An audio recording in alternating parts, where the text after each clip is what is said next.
Welcome back, Hot Nerd Network family. We are back discussing Power Book 2, Season 4, Episode 8. We got our girl Chimana, Hot Nerd Chimana, back with us to say hello to the Hi. fans.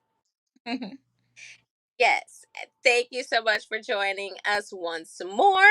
But before we begin, don't forget to like, comment, and subscribe so you can stay updated with all things Hot Nerd Network. But yes, let's get to it, starting with this episode's recap.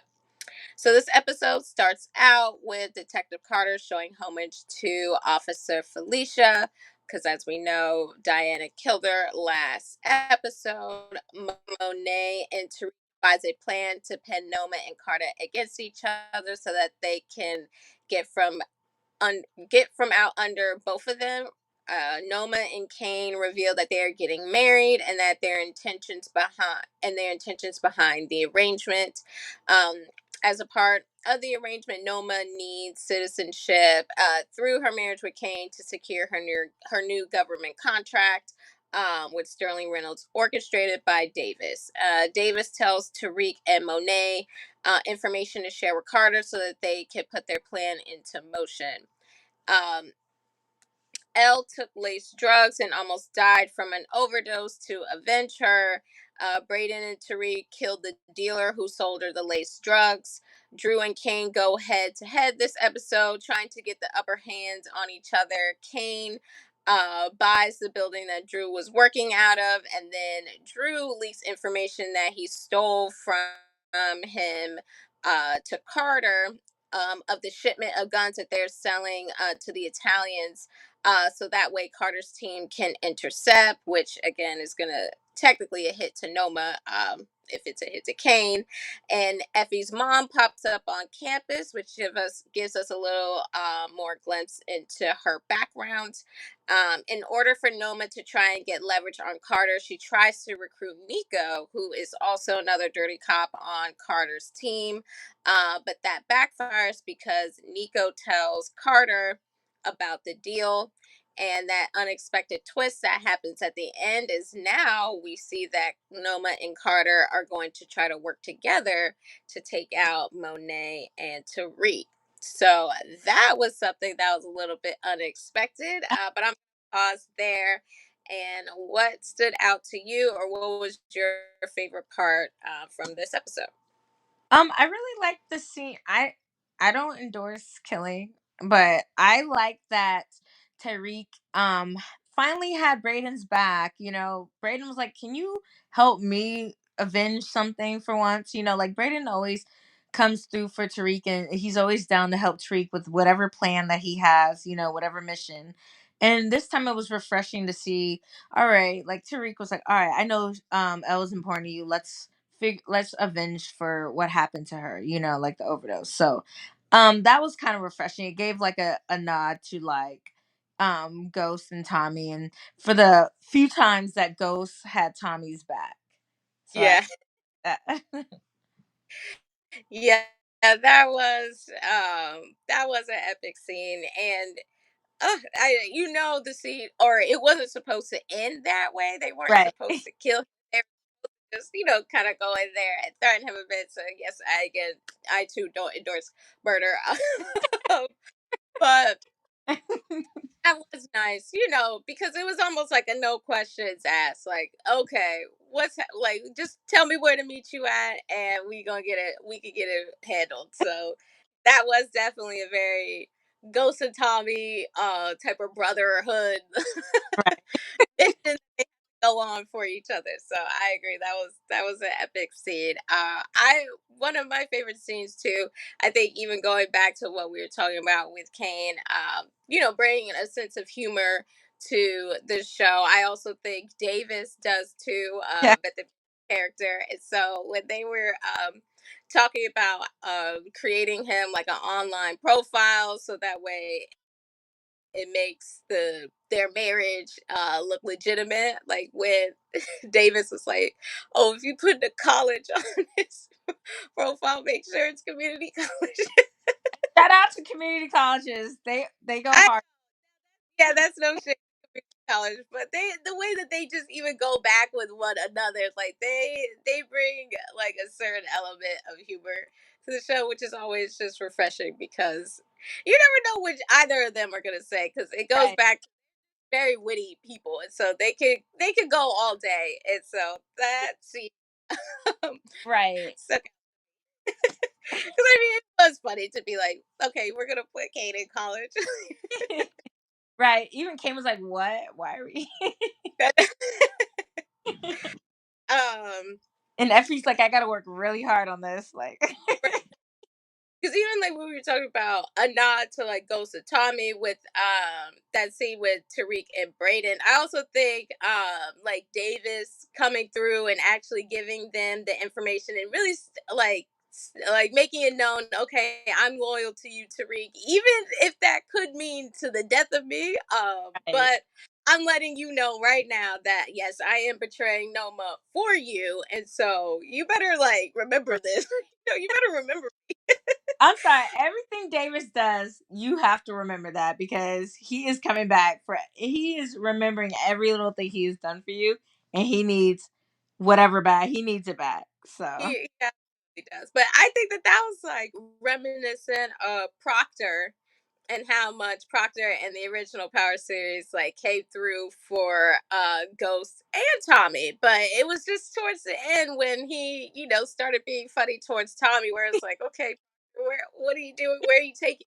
Um, but I think that's like what I think is a bit more on the flip side with Davis is that okay, I'm staying loyal to you and this side, and I'm gonna do whatever I guess that means for us to all stay afloat. Because now he also knows that you're very much well in this too. So as much as you like to think you can, walk away, separate yourself, you can, and you know that now. And I think, going back to what we were also talking about with Detective Carter losing everything, like when he lost his brother.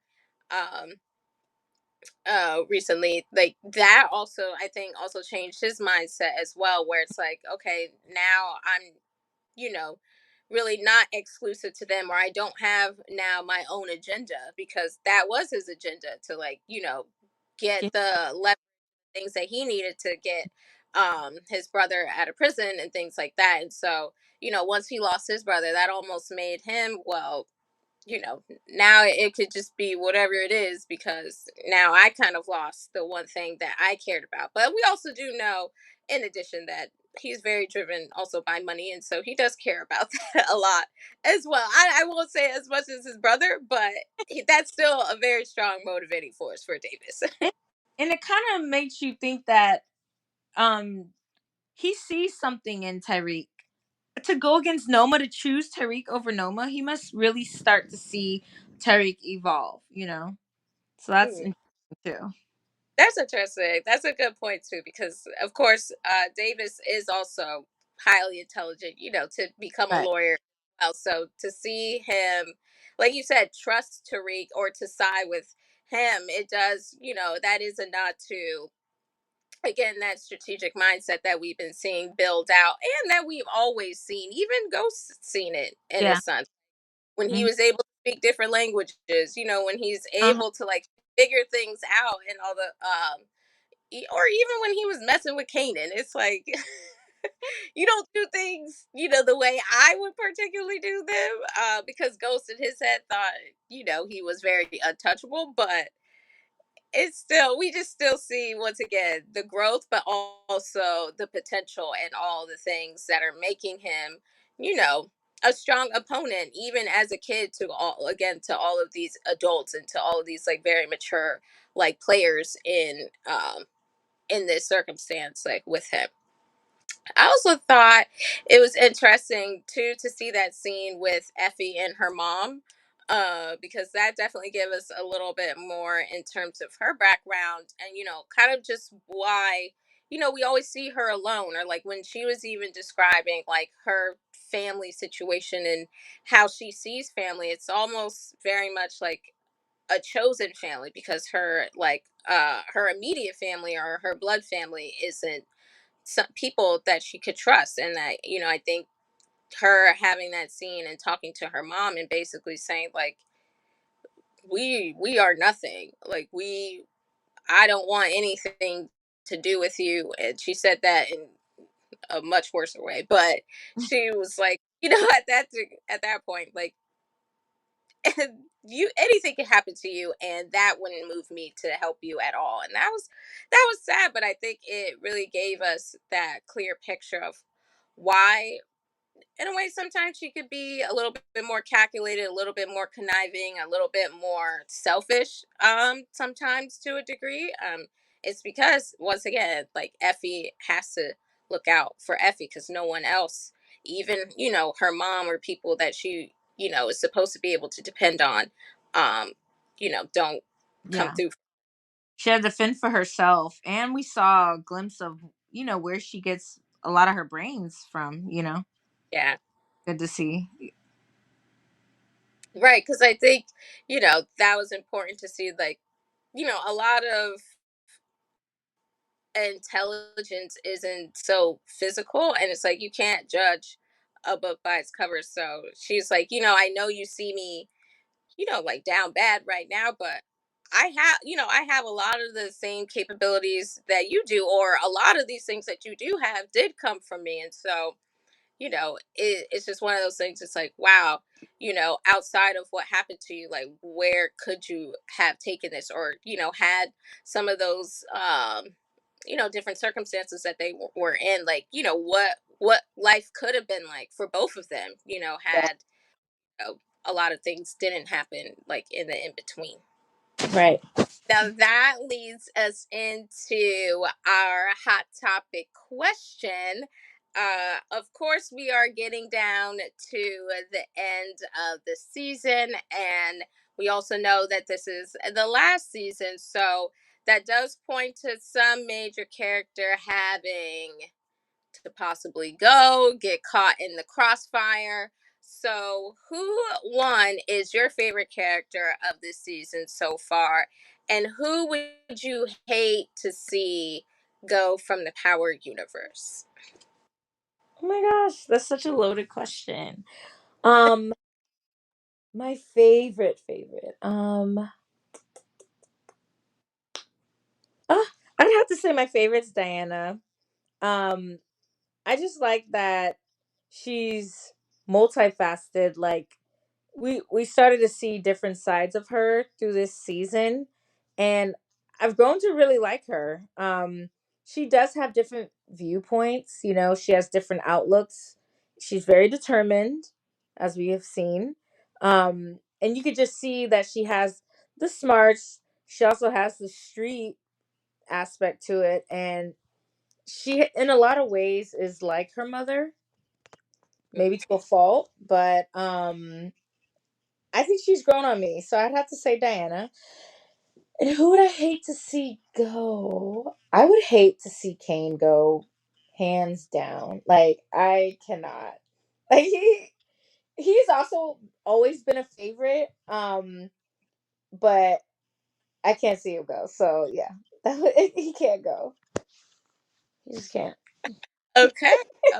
So favorite characters, Diana, and you would hate to see Ken go. I think my favorite character so far, it would have to be between Tariq and Kane. I, I'm just very surprised at Kane's, like, character development from this season. And so, because beforehand, if this was like season one or season two, I would have said no. Kane can go. He's getting on my nerves. But I think it was nice to, like, see him truly, like, evolve and grow, as an important character. So I would have to say between, and then Tariq. I just like to see the strategy. I like to see the plans. I like to see, things that are very reminiscent to, even the original Power series that, they're pulling from. So it's just, like, nice to see those glimpses, and of course we're seeing that, through Tariq,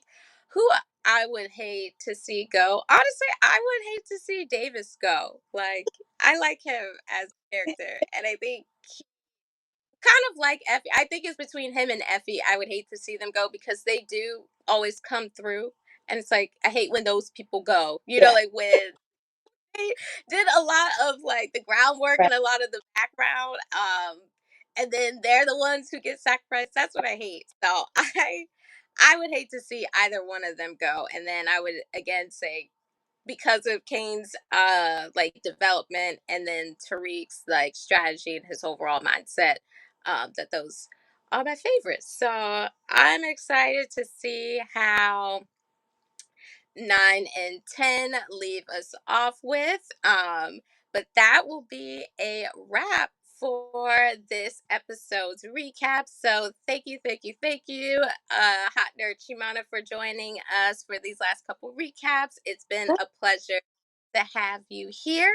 And don't be afraid to come back anytime soon so we can talk more about power. But don't forget to like, comment, and subscribe and to stay up to date with all things Hot Nerd Neck. And then also look out for the Writers Room Part 2. That'll be coming out where we discuss episode 9 and 10. And we'll be able to wrap up everything and see how this story ends. I'm kind of sad, but I'm also excited to see how it all comes together. So again, thank you, Chimana, and remember to stay hot, nerds. Bye.